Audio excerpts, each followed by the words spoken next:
Hello everyone.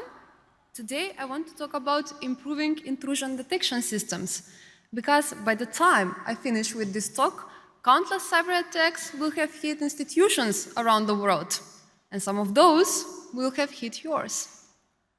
The question is, are we ready for it? Well, not entirely, because the threat is evolving faster than our defenses are.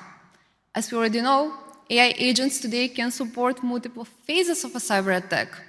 So the security tools that we use and rely on must continue to improve in order to meet these new challenges. And in most organizations, one of the primary defense mechanisms is the intrusion detection system. Now, when we looked into the recent research in intrusion detection, we felt a bit like this. Most of the work being done still focuses only on the model. A new neural architecture, a novel feature selection method, or model accuracy improvement. This is all valuable, of course, but the question of how to design the pipeline or how to optimize the workflow around the model gets much less attention. Think of an intrusion detection system as a security at a very busy airport. Every second, thousands of passengers and bags are entering. Now, the research focuses on only making the scanner better.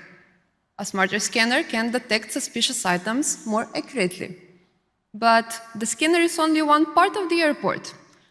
Before the bag even reaches the scanner, it has to enter the system. It has to go in the right lane. It has to be grouped with other bags for the same flight. It has to be prepared and positioned in a way for the scanner to inspect it. If that whole workflow is rigid, then every time we introduce a new scanner or prepare the luggage a little bit differently, we'll have to redesign much of the system around it.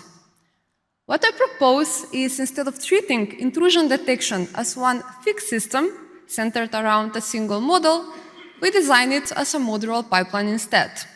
The benefit is that each part can be changed, replaced, or scaled independently. If we develop a better model, we do not rebuild the whole airport.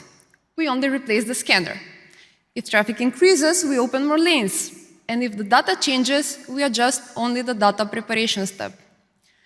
That is exactly the shift I want to highlight today, from only asking, can we build better models, to also asking, can we build better detection workflows around the models? So let me show you how that looks like. The first stage ingests raw network events streaming in continuously. Every connection, every packet, every ping, it all comes through here.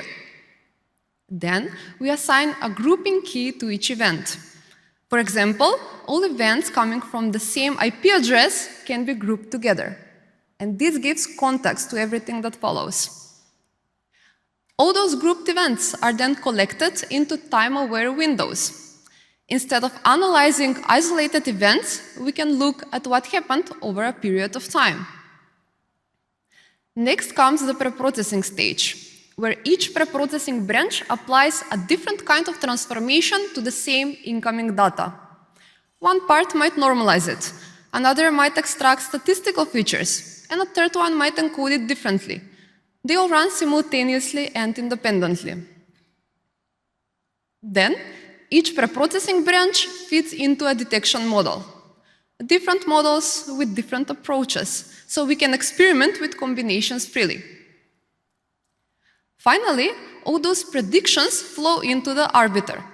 This is the stage responsible for selecting or combining among the outputs based on some decision strategy.